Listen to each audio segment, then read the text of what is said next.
আসসালামু আলাইকুম, শামিল লীনা আমন্ত্রণ জানাচ্ছি এনটিভি এর মধ্যাহ্নের খবরে। রাজধানী বংশাল এলাকা থেকে সাবেক সংসদ সদস্য হাজী সেলিমকে গ্রেফতার করেছে ঢাকা মহানগর গোয়েন্দা পুলিশ। তাকে দুপুরে পর আদালতে তোলার কথা রয়েছে। রোববার রাতে বংশাল এলাকা থেকে গ্রেফতার করে তাকে মিন্টো রোডের ডিবি কার্যালয়ে নেওয়া হয়। ডিবি কর্মকর্তারা জানান তার বিরুদ্ধে একাধিক মামলা রয়েছে। কোটা সংস্কার আন্দোলনের সময় শিক্ষার্থীদের তোপের মুখে পড়েন আলোচিত সাবেক এই সংসদ সদস্য। ঢাকা ৭ আসনের সংসদ সদস্য ছিলেন তিনি। এর আগে আওয়ামী লীগের প্রার্থী হয়ে ৩ বার নৌকা প্রতীকে সংসদ সদস্য নির্বাচিত হয়েছিলেন। বৈষম্য বিরোধী ছাত্র আন্দোলন প্রতিহত করতে নেতাকর্মীদের নিয়ে মাঠে ছিলেন তিনি। বন্যার পানি সরে গেছে, রেখে গেছে ক্ষত। বাড়িঘর, দোকানপাটে ব্যাপক ক্ষতি হয়েছে, নষ্ট হয়েছে নানা পণ্য। ফেনী, কুমিল্লা সহ বন্যা দুর্গত এলাকায় ফসলি জমি, বসতবাড়ি আর ঘের পুনর্বাসনে প্রয়োজনীয় সহায়তা চান ক্ষতিগ্রস্তরা। এছাড়া পানিবাহিত নানা রোগ প্রতিরোধে মেডিকেল টিমগুলোর আরও সক্রিয় ভূমিকা চান এলাকাবাসী। কুমিল্লা প্রতিনিধি মাহফুজ নান্টুকের সঙ্গে নিয়ে আরও জানাচ্ছেন নিয়ামুল আজিজ সাদেক। 4 দশকের ইতিহাসে আকস্মিক এই বন্যায় সবচেয়ে বেশি ক্ষতিগ্রস্তগুলোর মধ্যে অন্যতম ফেনীর ফুলগাজী। কোনো পূর্বাভাস ছাড়া ভারত বাঁধ খুলে দেওয়ার কারণে হতচকিত হয়ে পড়েন হাজারো মানুষ। ঘরবাড়ি ও সহায় সম্বল ছেড়ে উঁচু স্থানে আশ্রয় নেন অনেকে। তারা ঘরে ফিরেছেন শূন্য হাতে। দোকানগুলোতে থাকা চাল, ডাল, খাবার অথবা পেঁয়াজ, আলু সব পচে গেছে। কাঁচা ঘর ধ্বংস হয়েছে। ক্ষুদ্র ব্যবসায়ীরা পথে বসেছেন। নান্নাবাজারের দোকান ছিল, মুদি দোকান। দোকানের ভিতরে আমার মিনিমাম 3 থেকে 4 লাখ টাকার চাউল, পাত যত কিছু আছে সবকিছু সব ক্ষতির সাথে চলে গেছে। ঘরবাড়ি, মূল্যবান সব সম্পদ হারানো মানুষের কিছুটা ঘুরে দাঁড়ানোর প্রচেষ্টা। পানিতে তলিয়ে ফসল নষ্ট হয়েছে, পুকুর ও ঘেরের মাছও ভেসে গেছে। দরজা জানালা খোলা, এটি সব ভাইয়া সুতলেখা ভাই গেছি, সব অবস্থা খারাপ হয়েছে। ঘর দুয়ারের পরিবেশ নাই, দোকান মতো পরিবেশ নেই। আমরা বর্তমানে 1 মাস পরে বা 2 মাস পরে অবস্থান করা ওই পরিবেশ বর্তমানে আমাদের ফ্যামিলির নাই। ফেনী, সোনাগাজী, ফুলগাজী, পরশুরাম এবং ছাগলনাইয়াতে সবচেয়ে বেশি ক্ষতির মুখে পড়েছিলেন মানুষ। এখনও পানির নিচে অনেক এলাকা। আমাদের গ্রামে প্রায় 3000 লোক আছে। 3000 লোক একবারে অচল, একেবারে অচল। কুমিল্লার গোমতীর তীর এখনও সংকটাপন্ন বানের তোড়ে। ভারতের সঙ্গে অভিন্ন নদী ও বাঁধের বিষয়ে ন্যায্যতার ভিত্তিতে আলোচনার আহ্বান স্থানীয়দের। Niamul Aziz Sadek, NTV news, Feni. বন্যার খবর জানতে এখন যাচ্ছি ফেনী সোনাগাজী এলাকায়। সেখানে আছেন আমাদের স্পেশাল করেসপন্ডেন্ট হাসান মাহমুদ। আমরা সরাসরি যুক্ত হচ্ছি তার সঙ্গে। হাসান, যেহেতু বন্যার পানি কমছে ধীরে ধীরে, তো যারা ঘরবাড়ি ছেড়েছিলেন তারা তাদের বসত ঘরে ফিরে যাচ্ছেন কিনা, এ বিষয়ে কি তথ্য আছে আপনার কাছে? লীনা, আমি এই মুহূর্তে দাঁড়িয়ে আছি সোনাগাজীর চর মজলিশপুর ইউনিয়ন। এই ইউনিয়নের পাশে যে হুগলি খাল এবং যে খালটি মিশেছে ছোট ফেনী নদীর সাথে, সেই ছোট ফেনী নদী কিন্তু ভেঙে চুরে একাকার। এবং এই জায়গাটিতে যে বাঁধটি ছিল আমার পেছনে দেখতে পাচ্ছেন যে 2 পাড়ের মাটি ভেঙে বাঁধটি কিন্তু একেবারেই চৌচির হয়ে আছে। অর্থাৎ গাছপালা যা আছে সবই কিন্তু এখন খাল এবং নদীর সংযোগ স্থলে পড়েছে।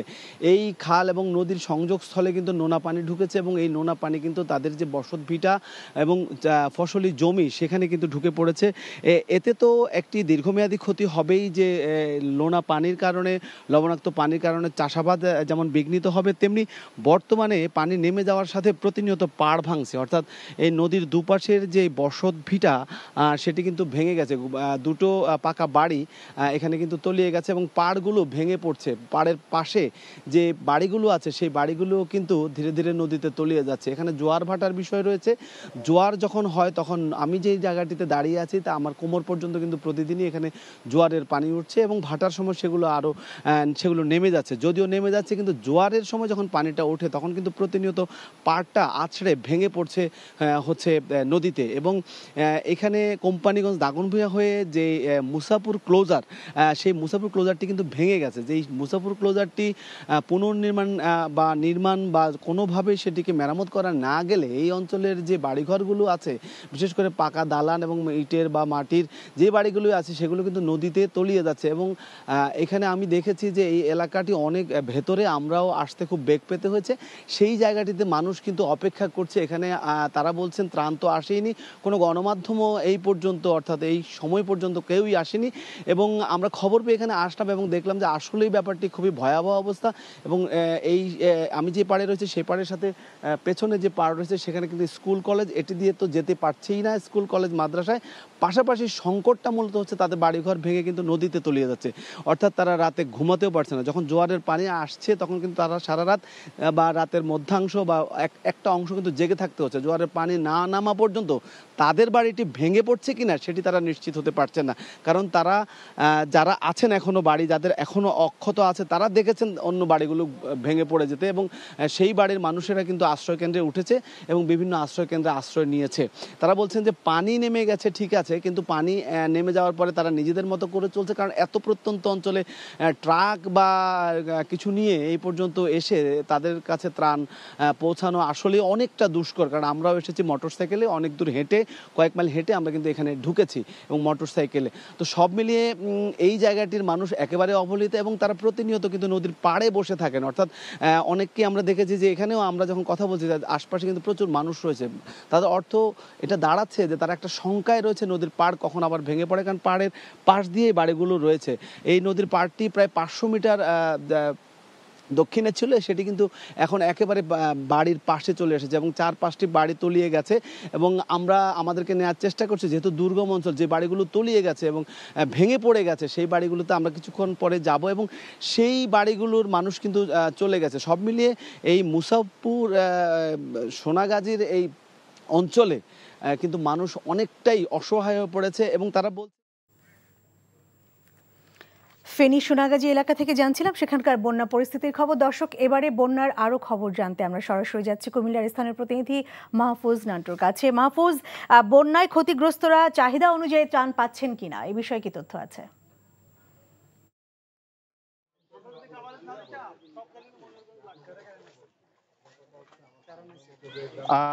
আমি এখন আছি কুমিল্লার বুড়িচং উপজেলার বেড়াজাল গ্রামে। আপনাকে জানিয়ে রাখি যে পরিমাণ ত্রাণের দরকার বন্যা পরবর্তী সময়, আসলে সেই পরিমাণ ত্রাণ কিন্তু এখন আসছে না। প্রথম যে ত্রাণগুলো আসছিল সেগুলো বেসরকারি এবং সরকারি উদ্যোগে বিভিন্ন বন্যা কবলিত গ্রামে গিয়েছে। সেই ত্রাণগুলো এখন তাদের যে ত্রাণগুলো প্রয়োজন, মূলত ঔষধ, চিকিৎসা সামগ্রী এবং তাদের ঘর পুনর্নির্মাণের জন্য যেই দরকার, তাদের আর্থিক সহযোগিতা দরকার, সেগুলো মূলত এখন পর্যন্ত কোথাও আসেনি। বিশেষ করে কি পরিমাণ ঘর বাড়ি ধ্বংস হয়েছে সেই অ্যাসেসমেন্টও কিন্তু এখন পর্যন্ত তৈরি করতে পারেনি জেলা ত্রাণ ও পুনর্বাসন কর্মকর্তা সহ অন্যান্য সংশ্লিষ্ট দপ্তরগুলো। তো আমি এখন মূলত যে জায়গাটিতে দাঁড়িয়ে রয়েছি সেটি হচ্ছে গুমতির বেড়িবাঁধ, যে জায়গাটা থেকে ভেঙেছে ভুরভুরিয়া, তার পাশের গ্রাম।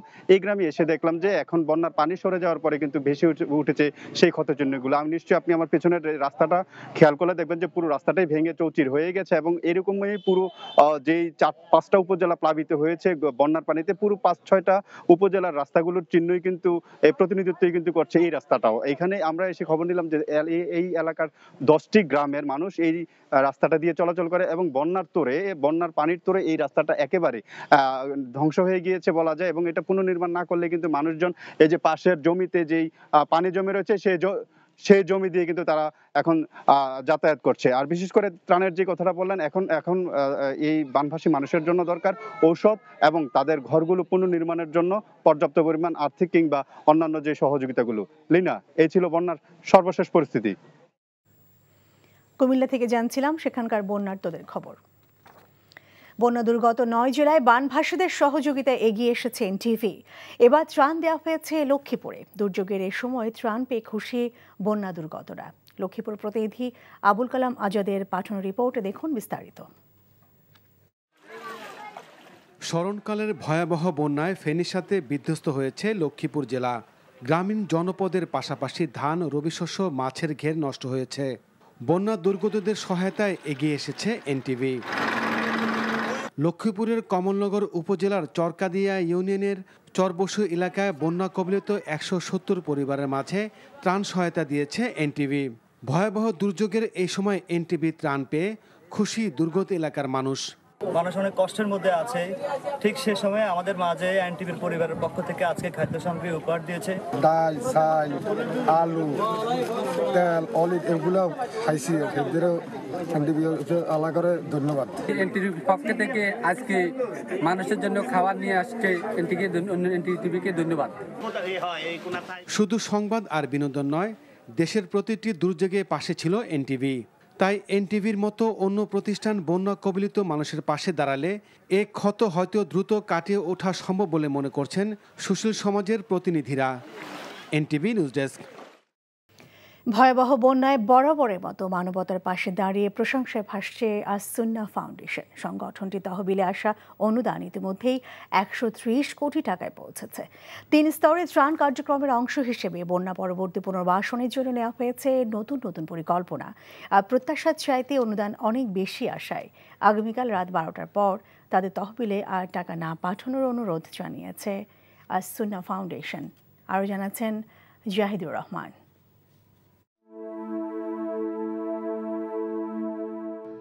ভারী আর শুকনো খাবার প্যাকেজিংয়ের বিশাল এক কর্মযজ্ঞে মুখরিত রাজধানীর বাড্ডার সাঁতারকুলে মাদ্রাসাতুস সুন্নাহর এই মাঠটি।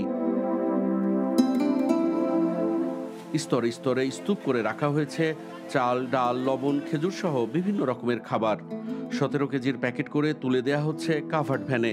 বিরামহীনভাবে তা ছুটে চলছে বন্যার্ত এলাকায়। এখনো অব্যাহত রয়েছে দেশ ও প্রবাস থেকে আসা অনুদান। এটা আমার মনে হয় সাধারণ মানুষের আস্থা, আল্লাহ তাআলার একান্ত অনুগ্রহ। 15 লক্ষের বেশি মানুষ টাকা দিয়েছেন, কেউ 5 টাকা, কেউ 1 টাকা, কেউ 10 লাখ টাকা। 100 কোটি টাকা ক্রস করে গেছে আমাদের তহবিল। সেটা হয়তো আরও 10-20 কোটি বা 30 কোটি হয়তো প্লাস হবে বা আরও কম বা বেশি হতে পারে। ত্রাণ বিতরণের এই বিশাল কর্মযজ্ঞে সামিল হয়েছেন ধর্ম, বর্ণ নির্বিশেষে 3000-এর বেশি স্বেচ্ছাসেবক। এদের মধ্যে দিনে রাতে মিলিয়ে এখানেই কাজ করছে নানা শ্রেণী ও পেশার 2500 মানুষ। পাশাপাশি বন্যার্ত এলাকায় ত্রাণ বিতরণে নিয়োজিত আছেন 5 শতাধিক স্বেচ্ছাসেবক। পানি নামতে শুরু করায় নতুন পরিকল্পনা নিয়ে অনুদান গ্রহণে ইতি টানতে চাইছে সংগঠনটি। 2500 মেট্রিক টন চাল আমরা কিনেছি। এই 2500 মেট্রিক টন চাল আমরা 1 লক্ষ পরিবারকে, প্রত্যেক পরিবারকে 25 কেজি করে দিব, যাতে করে তারা সার্ভাইভ করে উঠতে পারেন। আমাদের যে 100 কোটি প্লাস ডোনেশন এসেছে, সেটা কোথায় গিয়ে থামবে আমরা বলতে পারছি না। যদি আমরা আগামী মঙ্গলবার রাত 12টায় ক্লোজ করে দিব, এরপর আমরা মানুষকে বলছি যে আমাদের এই ফান্ডে যেন টাকা না দেন। ভারত থেকে নেমে আসা ঢল ও টানা বৃষ্টিতে সৃষ্ট ভয়াবহ বন্যায় মারাত্মক ক্ষতিগ্রস্ত মানুষদের পাশে দাঁড়াতে অনুদানের অর্থ থেকে খাদ্য সহায়তায় 30 কোটি, কৃষি ও ব্যবসা সহায়তায় 30 কোটি, গৃহ সংস্কার ও নির্মাণে 30 কোটি এবং শিক্ষা খাতে 20 কোটি টাকা বরাদ্দ করেছে As Sunnah foundation. Zahidur Rahman, NTV news, Dhaka. দর্শক, ঢাকা মেডিকেল কলেজ হাসপাতালে জরুরি বিভাগের চিকিৎসা সেবা 24 ঘন্টা বন্ধ রাখার পর রোববার রাতে আবারও শুরু হয়। আজও জরুরি চিকিৎসা সেবা দিচ্ছেন চিকিৎসকরা। এই বিষয়ে জানাতে সেখান থেকে যুক্ত হচ্ছেন আমাদের সহকর্মী জুনায়েদ আল হাবিব। জুনায়েদ, ঢাকা মেডিকেলে সব রোগী কি চিকিৎসা ঠিকমতো পাচ্ছেন কিনা, আর চিকিৎসকরা কি বলছেন এই বিষয়ে? লীনা, আসলে এখনো বলা যায় না যে পুরোপুরি চিকিৎসা পাচ্ছেন এখানে ঢাকা মেডিকেলের যারা চিকিৎসা নিতে আছেন অথবা এই মেডিকেলে যারা ভর্তি রয়েছেন। তবে শুধুমাত্র এই মুহূর্তে এখন পর্যন্ত শুধুমাত্র জরুরি বিভাগে আসলে চিকিৎসা সেবা চলছে এবং বাকি অন্যান্য যে ওয়ার্ডগুলোতে রোগীরা ভর্তি রয়েছেন বা অপারেশনের যে কার্যক্রম রয়েছে সেগুলো কিন্তু এখনো বন্ধ রয়েছে। আপনি জানেন যে আসলে গত শনিবার মূলত কয়েকটি অপ্রীতিকর ঘটনার জের ধরে চিকিৎসকরা সারা দেশে কমপ্লিট শাটডাউন ঘোষণা করেছিলেন। যদিও গতকাল রাতে স্বাস্থ্য উপদেষ্টার সাথে বৈঠকের পর তারা মাত্র শুধুমাত্র জরুরি বিভাগে কার্যক্রম চালিয়ে যাওয়ার জন্য সম্মত হয়েছেন এবং তারা একটি টাইমলাইন বেঁধে দিয়েছেন আজ রাত 8টা পর্যন্ত। যদি এর মধ্যে তাদের যে দাবি দেওয়া রয়েছে সেই দাবিগুলো আসলে পূরণ করা না হয় তাহলে আজ রাত 8টার পরে তারা তাদের যে পূর্ব ঘোষিত কর্মসূচি কমপ্লিট শাটডাউন, সেই কমপ্লিট শাটডাউনে চলে যাবার কিন্তু হুঁশিয়ারি দিয়ে রেখেছেন। আপনাকে বলে রাখি, তাদের যে দাবিগুলো রয়েছে তার মধ্যে অন্যতম দাবিটি ছিল মূলত চিকিৎসকদের নিরাপত্তা নিশ্চিত করা এবং গত শনিবার যে ঘটনাটি ঘটেছে মূলত একটি বেসরকারি বিশ্ববিদ্যালয়ের একজন শিক্ষার্থী সড়ক দুর্ঘটনায় আহত হয়ে এই মেডিকেলে চিকিৎসাধীন ছিলেন এবং তার মৃত্যু হয় এবং সেই মৃত্যুর জের ধরে কিন্তু তার সহপাঠী এবং তার স্বজনরা চিকিৎসকদের উপর হামলা করে এবং চিকিৎসকরা অভিযোগ করছেন যে মেডিকেলের বিভিন্ন কক্ষে তারা ভাঙচুর করেছেন এবং সেই ভাঙচুরের ঘটনার জের ধরেই মূলত আসলে চিকিৎসকরা বলছেন যদি কোনো চিকিৎসকরা অভিযোগ করছেন যে মেডিকেলের বিভিন্ন কক্ষে তারা ভাঙচুরও করেছেন এবং সেই ভাঙচুরের ঘটনার জের ধরেই মূলত আসলে চিকিৎসকরা বলছেন যদি কোনো চিকিৎসকের অবহেলা পাওয়া যায় চিকিৎসা ক্ষেত্রে সেক্ষেত্রে তারা যথাযথ আইনি কর্তৃপক্ষের মাধ্যমে আবেদন করার অনুরোধ জানিয়েছেন এবং কর্তৃপক্ষ চিকিৎসকদের বিরুদ্ধে যদি অবহেলার কোনো প্রমাণ পান তাহলে তারা যথাযথ ব্যবস্থা নেবেন বলে কিন্তু তারা ঘোষণা দিয়েছেন। তো আমরা দেখেছি কিছুক্ষণ আগে এই মেডিকেলের যিনি পরিচালক রয়েছেন এবং একজন জনপ্রশাসন মন্ত্রণালয়ের একজন উপসচিবও এখানে এসেছেন, তারা বিভিন্ন ওয়ার্ডে গিয়ে তারা পর্যবেক্ষণ করছেন এবং এই মুহূর্তে বিজিবি, সেনাবাহিনী, র্যাবের সদস্যরা কিন্তু এই ঢাকা মেডিকেলের নিরাপত্তার চাদরে ঢেকে রেখেছে। জানছিলাম ঢাকা মেডিকেলের সবশেষ পরিস্থিতির খবর। আগামী 17 অক্টোবর থেকে শুরু হতে যাওয়া সাফ নারী চ্যাম্পিয়নশিপের সূচি প্রকাশ করেছেন দক্ষিণ এশিয়ার ফুটবল নিয়ন্ত্রক সংস্থাটি। 7 দলের আসরে এ গ্রুপে বর্তমান চ্যাম্পিয়ন বাংলাদেশের সঙ্গী ভারত ও পাকিস্তান। বি গ্রুপে 4 দল স্বাগতিক নেপাল, ভুটান, শ্রীলঙ্কা ও মালদ্বীপ। উদ্বোধনী ম্যাচে মুখোমুখি হবে 2 চিরপ্রতিদ্বন্দ্বী ভারত ও পাকিস্তান। 20 অক্টোবর পাকিস্তানের বিপক্ষে ম্যাচ দিয়ে অভিযান শুরু করবে লাল সবুজের দল। ভারতের বিপক্ষে পরের ম্যাচ 23 অক্টোবর। আগেরবারের সেমিফাইনালিস্টদের 3-0 ব্যবধানে হারিয়ে গ্রুপ সেরা হয়েছিল বাংলাদেশ। 2টি সেমিফাইনাল ম্যাচ মাঠে গড়াবে 27 অক্টোবর। এরপর 30 অক্টোবর ফাইনালের মধ্য দিয়ে পর্দা নামবে টুর্নামেন্টের। সব ম্যাচ অনুষ্ঠিত হবে দশরথ রঙ্গশালা স্টেডিয়ামে। এই ছিল মধ্যাহ্নের খবরে। এই খবরের ভিডিও সহ আপডেট জানতে ভিজিট করুন এনটিভি অনলাইন www.ntvbd.com। এছাড়াও এনটিভি জনপ্রিয় সব অনুষ্ঠান ও খবরের আপডেট জানতে ভিজিট করুন আমাদের ইউটিউব ও ভেরিফাইড ফেসবুক পেজ। 2টায় দুপুরে খবর দেখার আমন্ত্রণ রইল। এতক্ষণ সঙ্গে থাকার জন্য ধন্যবাদ সবাইকে।